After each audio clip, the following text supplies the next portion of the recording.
morning, everybody. My name is Jason. I'm one of the pastors here. Good to see you. We're in a series called Playing with Fire. I was thinking back, my kids were littler. We thought it'd be a good idea as parents that we take our little kids camping. A lot of you have had that experience. Different when you're camping as an adult or with your party friends, and then when you bring 2-year-olds along to camp. The things that become important. We didn't know what a luggable loo was before we took little kids camping. And if you've never taken one, you should go get a luggable loo. Trust me, that will save you some heartache and some laundry duties. The other thing was, of course, water safety. I think we went to Charbonneau maybe the first time we went. And there's, of course, the Snake River right there. So, maybe get our kids in some swim lessons and some life jackets on board. Well, the other one, of course, every camp, if you can do a campfire. And so the idea of having a roaring fire is great until you're on life patrol trying to keep a toddler from wandering into the fire because, look, shiny, glowy. And of course you bring plenty of s'mores because what else are you going to have? S'mores and hot dogs, no vegetables, so kids are, all about that. But we had to teach fire safety really quick. Because, like I say, they're just sort of attracted to this, and it moves, and it's hypnotizing, and I think I want to touch it now.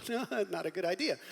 And, one of the things that occurred to us, too, well, two things. One is, besides don't stick your marshmallows directly into the thing unless you want a glowing thing. And, of course, the kids, once they see that, then they want to run around the campsite with it, which is not a good idea either. One of the things that we had to remember was that just because the fire is down, right, so the flame is nice, but even after it goes down, those little white glowing embers and coals down in the bottom can burn you just as badly. So don't think that you're safe just because the flame is down. And the other is to have water ready because you don't just douse the fire, you drown a fire, right? You want all those things out because if you don't, then those flames can reignite pretty quickly. So we're keeping our kids from touching hot things, but what's true for them is true for us because today when we talk about playing with fire, we're going to talk about playing with depression and anxiety. Now we all know what the feelings of depression and anxiety are acutely, right? It's the flames. Oh my gosh, I have to give a big presentation at work, or I've got this big test, or I've got this person who's bullying me, or I got I just got my credit card statement. We know what this feels like, these acute feelings of, or we know what sadness is. It's a cloudy day, or, our favorite team just lost, and we're kind of down, and maybe some things aren't going right. We know what those feel like sort of in the moment, short term. They're not fun, but by a couple days after, we're usually coming out of whatever that is.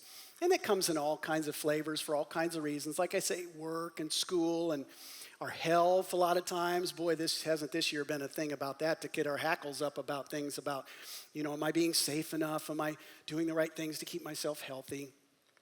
Relationships can cause this kind of depression and anxiety. Well, you get the breakups and the family drama and my kids driving me crazy or my parents are driving me crazy or, all of those things can produce that in us. The pace of life can sometimes get a hold of us and get us really feeling overwhelmed by the things because it's like, I don't have enough time to sort out the things that I need to do now. And then the next thing's coming down the pike. Or the rate of change. Gosh, I work in a hospital setting and it just seemed like there was a new playbook every time I went. And so these things can really just sort of wear us down. And so we understand, I don't have to tell you what these things are.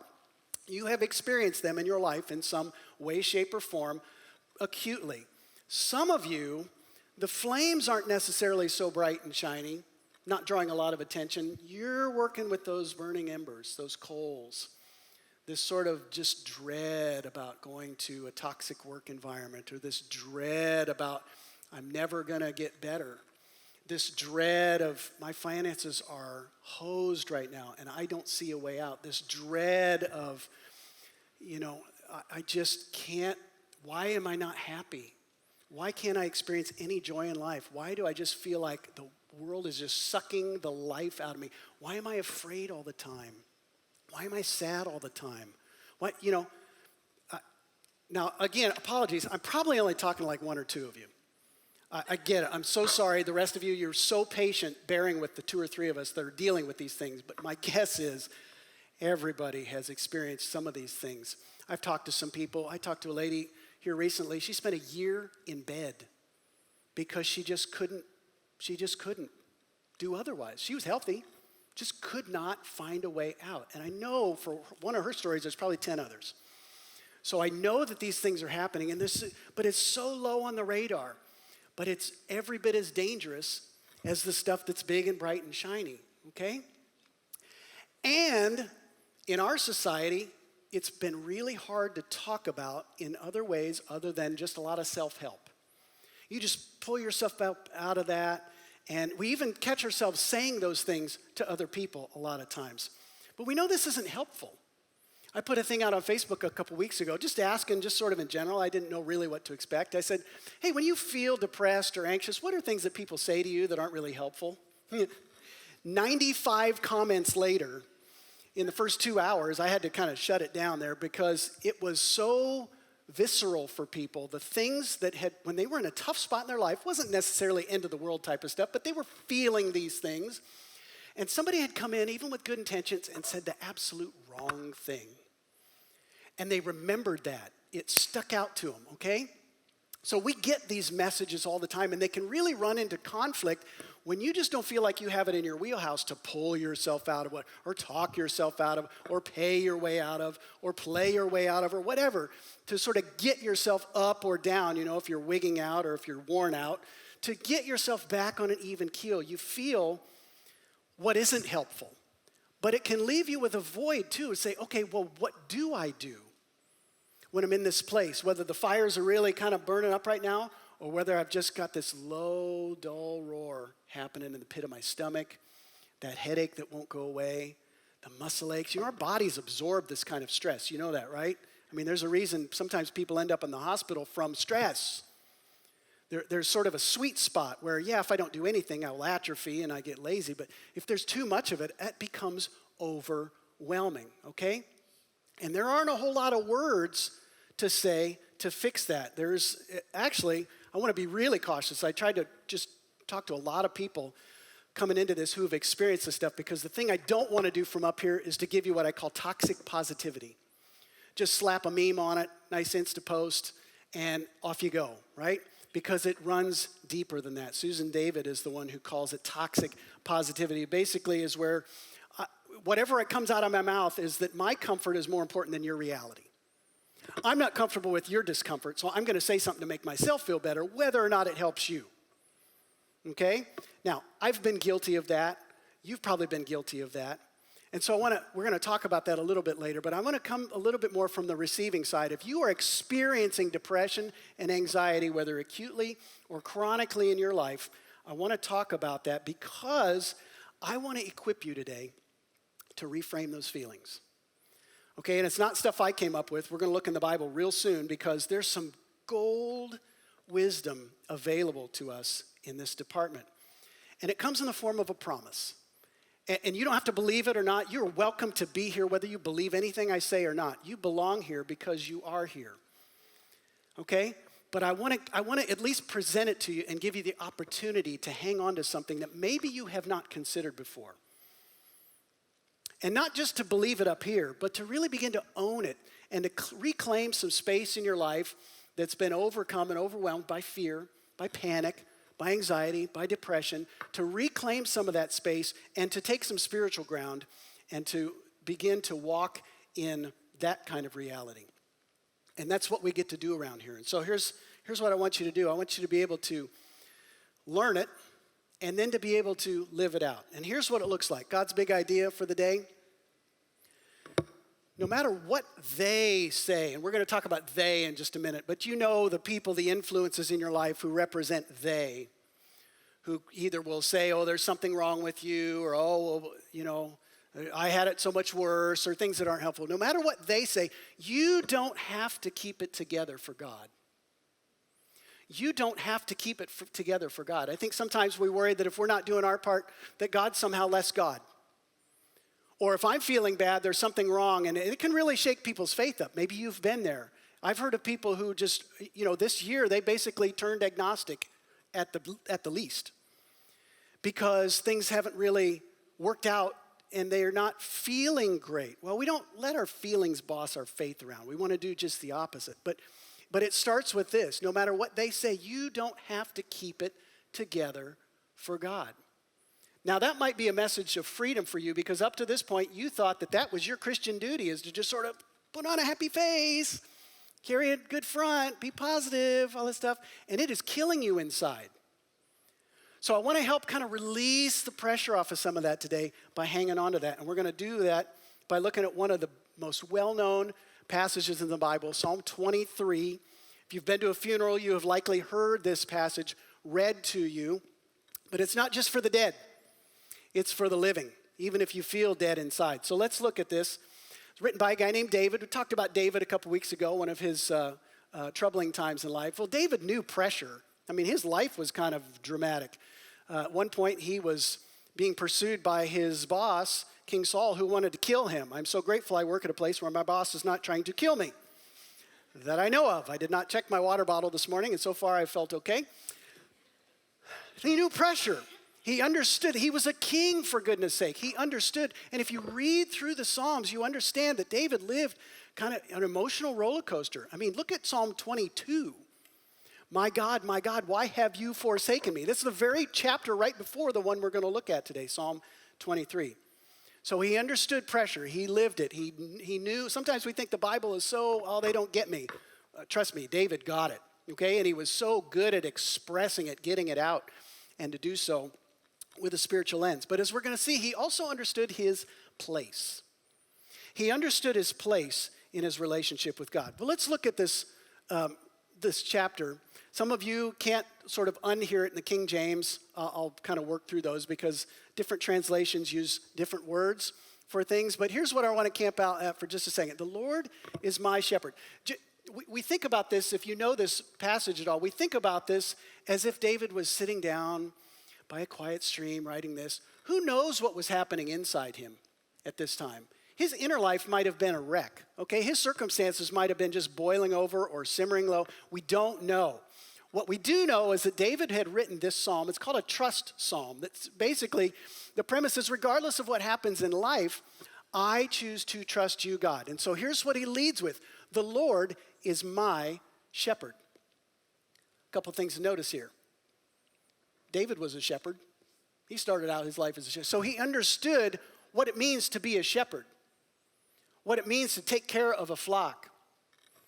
And he said, the Lord is my shepherd. Let me ask you, right here today, who or what is your shepherd? Who are you entrusting with the guardianship of your life? Who are you entrusting with the main influence of your life? Who are you giving that to? Can I tell you what I think a lot of people are doing these days? Is they're letting this be their shepherd. Come on now. The research is so new on the destructive effects of needing this as your shepherd. It does not help to constantly be looking to this for protection and guidance. It doesn't work. Did you know there's an off button on this? Some of you kids are going, what? I think I would die. It'd be interesting to find out. He has an off button. You don't need this to be your shepherd, okay? But hard time convincing people of that because we have been told that we need information. We need that kind of, you have to be in the know all the time. This is shepherding you. Who's your shepherd? What are you allowing to shepherd your life? David said, the Lord is my shepherd. Now, his Wi-Fi was terrible in his day, so he didn't have to worry about his cell phone too much. But he could have allowed a whole lot of things to shepherd his life. He had choices too. And he decided it was worth the time to give that to God. He made that choice. The Lord is my shepherd. Now, here's the other thing it says. If the Lord is his shepherd, you know what that makes David? A sheep. Now, sometimes we've heard that, well, sheep are dumb. You don't want to call people dumb. I'm not saying sheep are dumb. Sheep are nervous. Sheep panic. They're kind of fidgety, And you get them in a group, and one gets fidgety, and then the other goes, whoa, what's going on? All of a sudden you have a problem on your hands, okay? David, even as a king in his high place, a lot of influence, all this stuff, understood his place as a sheep. It is not demeaning to think of yourself in a relationship with God as him as the shepherd and you as the sheep. Because you know what? We are kind of like sheep. We get nervous. We get panicky. My 9-year-old the other day was asking me, Daddy, what was it like to live back in, I thought she was going to say like the 1500s. She says 1999.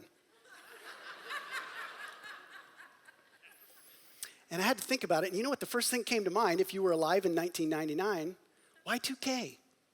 You remember Y2K? Oh my goodness, we were a mess. People building bunkers and buying generators and bottled water. And, we thought the apocalypse was going to happen. And it turns out we just got a really cool Prince song out of it, We are prone to this stuff. We understand. So it's okay to say, the Lord's my shepherd, and that kind of makes me a sheep. I'm good with that, which means that I need help. I don't have it all within me to get over my nervousness, to get over my anxiousness. I need a shepherd. I need that in my life. Let's keep reading. He makes me lie down in green pastures. He leads me beside quiet waters. He refreshes He does all this stuff. Do you know how many hours a day the average adult spends in front of a screen? 12 hours a day. That was in 2019. You think that's gone down since? And that's adults. How about kids? We have to be made to lie down, to turn the other things off, and to lie down in green pastures, to be led beside quiet waters so that we can be refreshed. We have to have that done for us. This is what David understood God did for him, but it required his intervention. And David being able to sit back and let God do it and not try and do God's job for God. I think that's what's happening a lot these days is we have sort of given ourselves a little too much credit and not understood that we're sheep. Okay? Sheep can't do a lot. We can do some things, but mostly what we need to do is to be made to lie down, to chill out, to rest, to turn off the monkey mind. We have to be made to do that. It's very hard to do. I was challenged with that this week. I think about things way too much. And no wonder I get depressed and anxious when I do that. Instead of saying, God, I just need to breathe.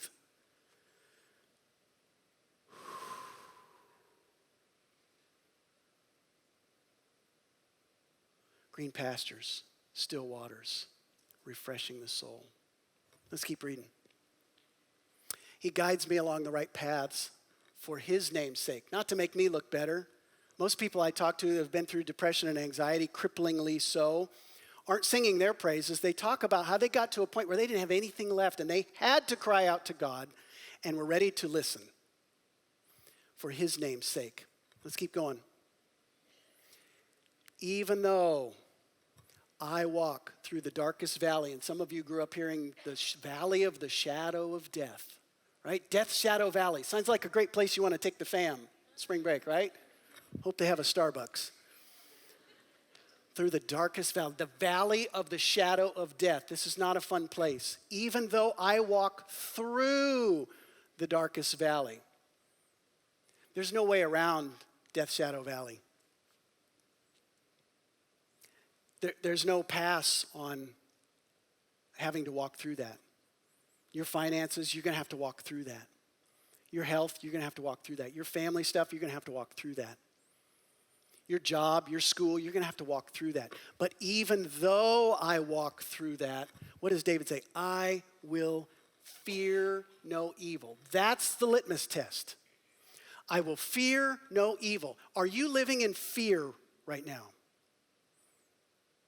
Now, let me be real clear.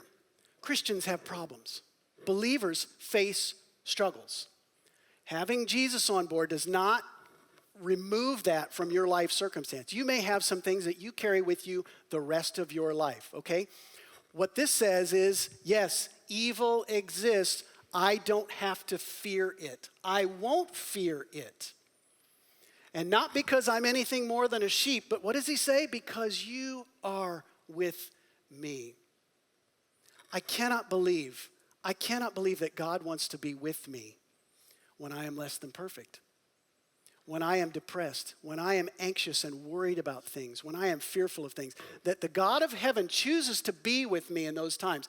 When you're around people who are nervous and anxious and depressed, a lot of times we go, hey, I'll come back when you've got it all figured out.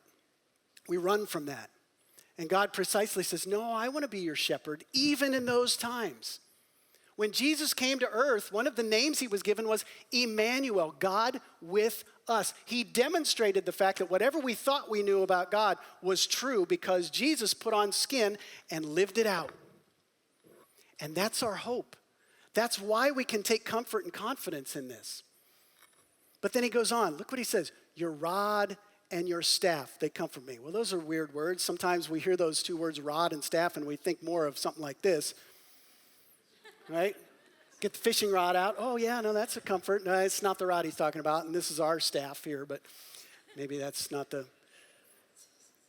It's not this.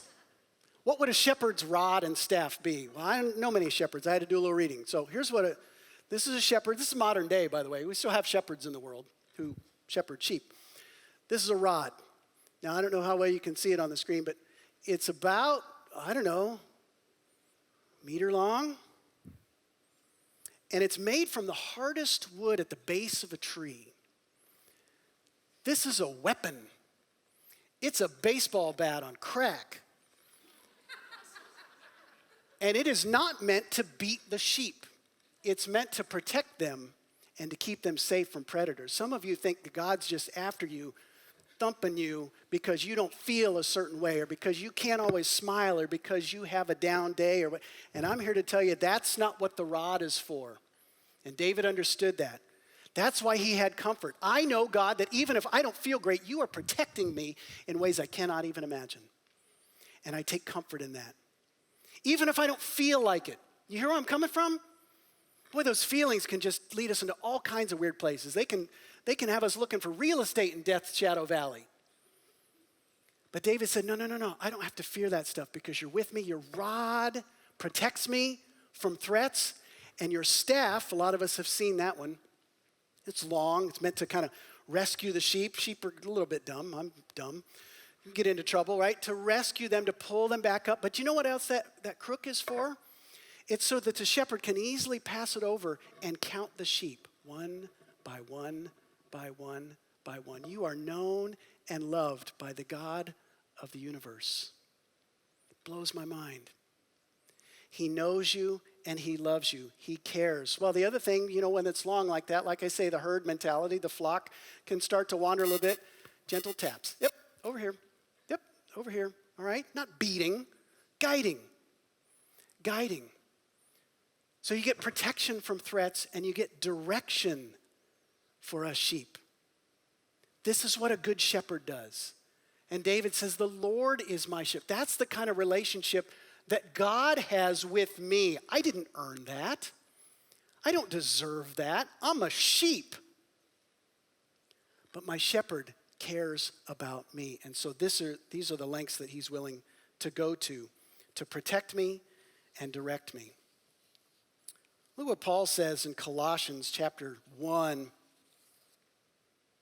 says, Jesus is before all things, and in him all things hold together.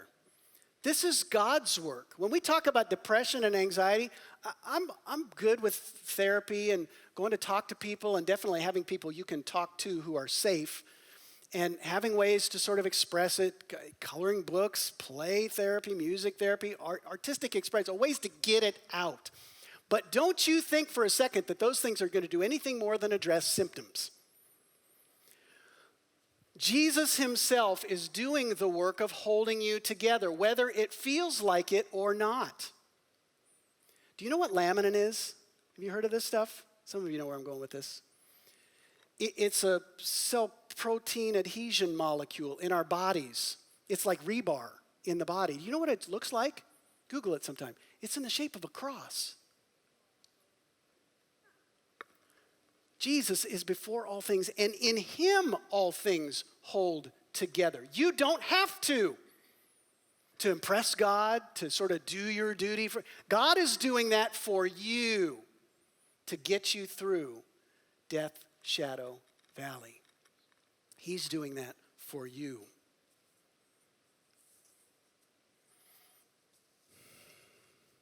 You're going to get tested on this. You might be getting tested on it right now because those coals are burning in your belly.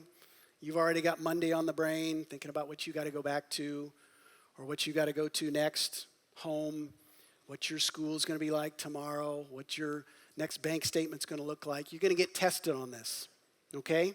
And so I want to give you some things to think about, questions to ask, or things to really just claim as true, whether you feel like it or not. Here's the first one. You got to focus on the shepherd, not the shadows. You have to intentionally focus on the shepherd and not the shadows. Shadows loom large. I get it. And the closer, sometimes I was thinking about how you put a flashlight on a shadow. Up here, it's nothing, but on a big wall far away, looks huge, right? Intimidating, overwhelming. David said, no, I'm going to focus on the shepherd, not the shadows. I have to put my attention there. Here's why. Because you are not your feelings. Depression and anxiety are not labels you get to wear as your identity. Your identity is who God says you are. And God does not say that you are a depressed person beyond hope, that you are an anxious person beyond hope. He understands that we feel these feelings, and he has not left the building. But you got to claim that for yourself, okay? And I can't make you believe that. I'm not here to say, oh, you just tuck that in and all your problems will sort of evaporate. Nope. I wish I could tell you that.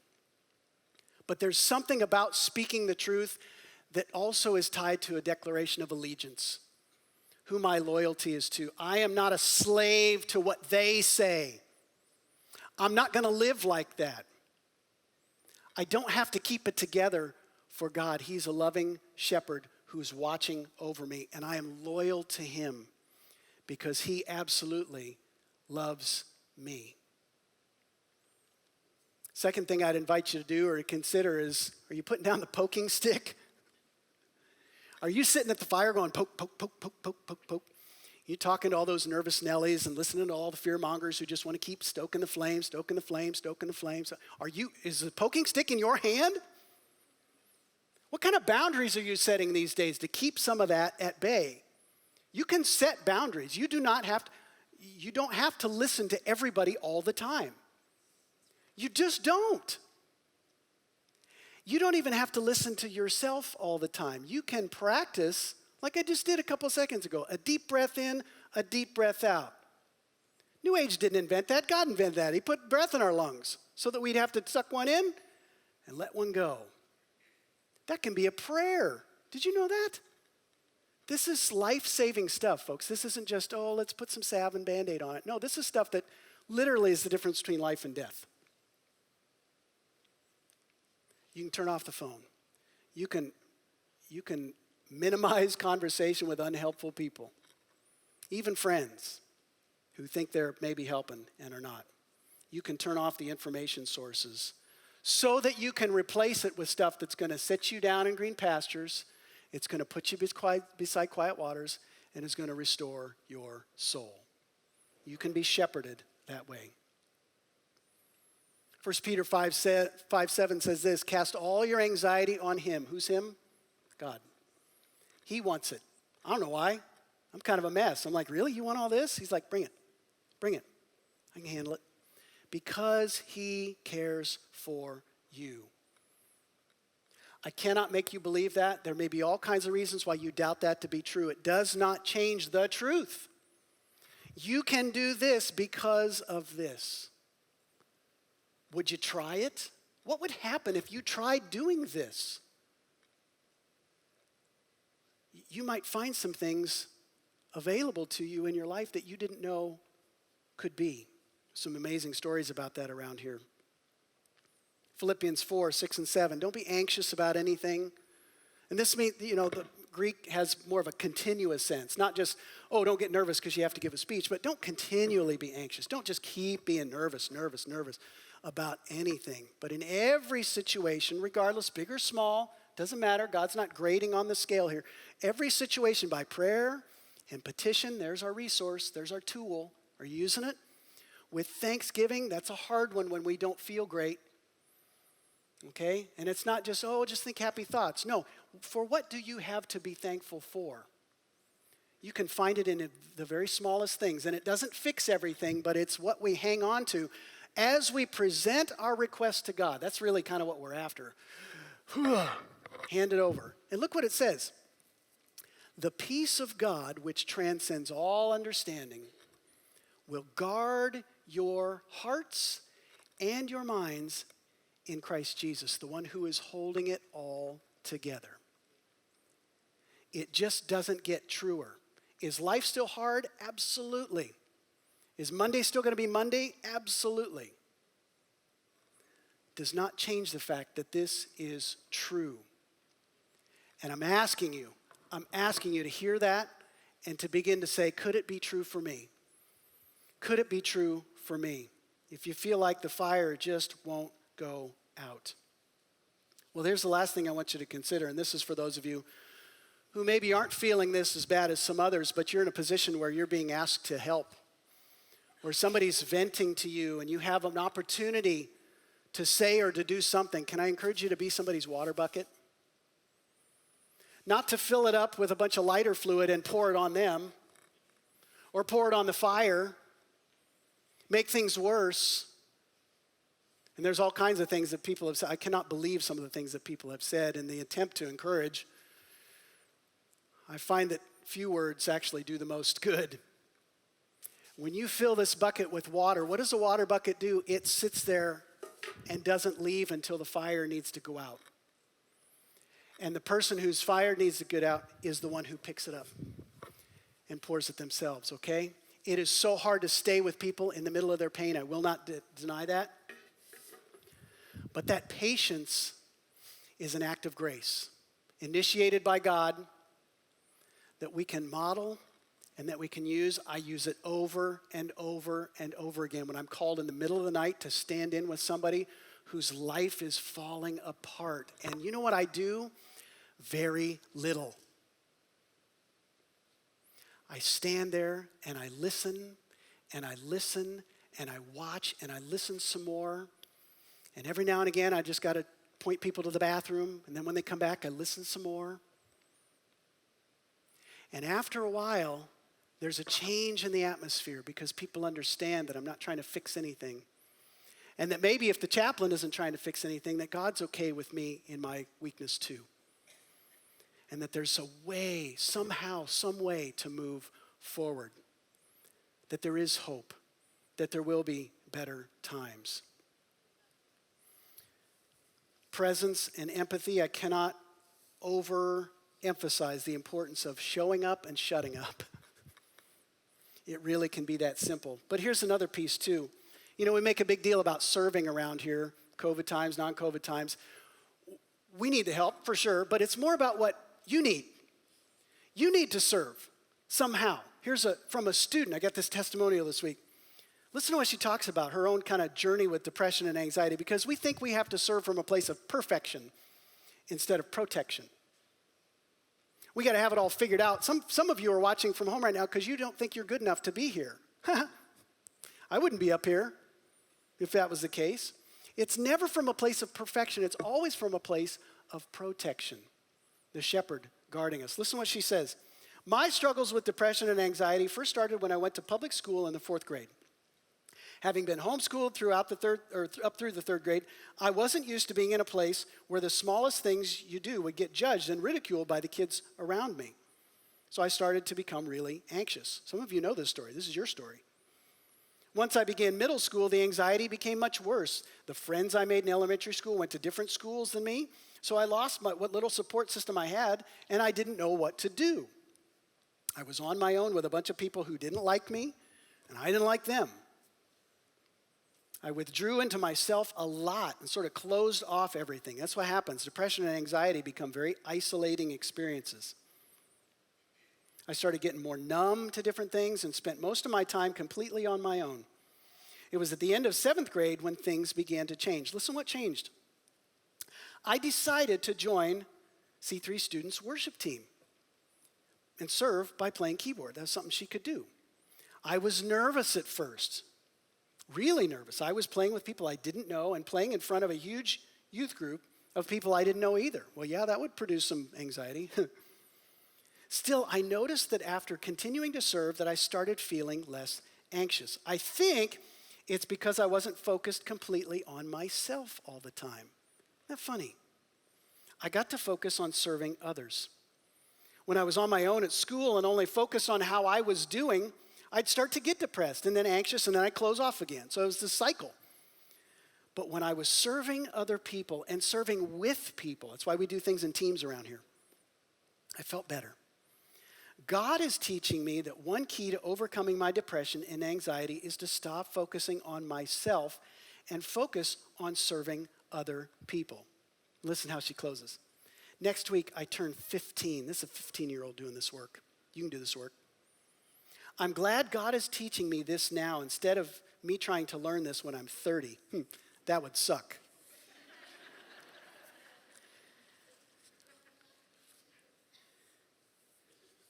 Sometimes kids who don't do this work don't make it to 30. I've had 3 families this winter that's been their story. And I don't want to do a 4th.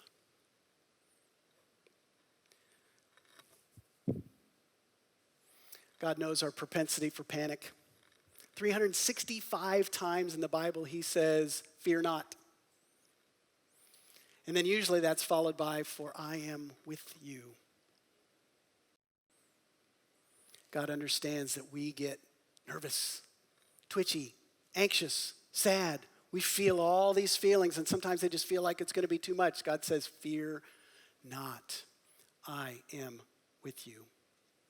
You know, every time that line came up in the Bible too, it was right in the middle of somebody whose future was on the line, or the future of a family or a generation was on the line. There's a lot hanging on what you do with what I'm telling you right now. Who knows what future you're impacting if you can begin to absorb some of this in your own life? It might save your own life. I don't pretend in a room like this or people watching that some people haven't had depressive thoughts, suicidal ideations this year. It is very, very real. But think about the way things change when you begin to look at things from a different perspective and see that God is the one who is holding us together and that we don't have to keep it together for him, that we can be who we are, and his grace is sufficient to hold us together and to see you through. So you do have an opportunity today to impact a future. It might be yours. But don't sell it short, because I believe this is a really pivotal moment in world history, our nation's history, and as we look back, yeah, COVID's going to be a story we tell, but I'm thinking about a bigger story. How I was headed this way, I was feeling this way, it was running wild, and God stepped in and he changed my story. He turned it around. Yeah, there's still fire, there's still flames, there's still burning coals. But I got help. Let's pray. God, thank you for shepherding us through, not around. I wish we could take the scenic route, God, but we just got to go through. Thank you for your promises, your faithfulness to be with us, to see us through all of that. We can't thank you enough, God, except to let you do what you do so well and to be living witnesses of the power of your Holy Spirit to transform our lives and to make us new. Help us, God. We need you now more than ever. It's in your name we pray. Amen. Good morning. Thank you for joining us this morning at C3 Tri-Cities Online. We would love to continue to connect with you throughout the week by engaging on social media. You can follow us on Instagram or find us on Facebook at C3 Tri-Cities. You can also engage with us and let us know you were here this morning by filling out a Connect card on the C3 Tri-Cities app. Let us know through the Connect card how we can help you through prayer, answer questions, or celebrate an answered prayer. Again, we are so grateful that you took time out this morning to gather with us, and we cannot wait to see you next week at C3 Tri-Cities Online.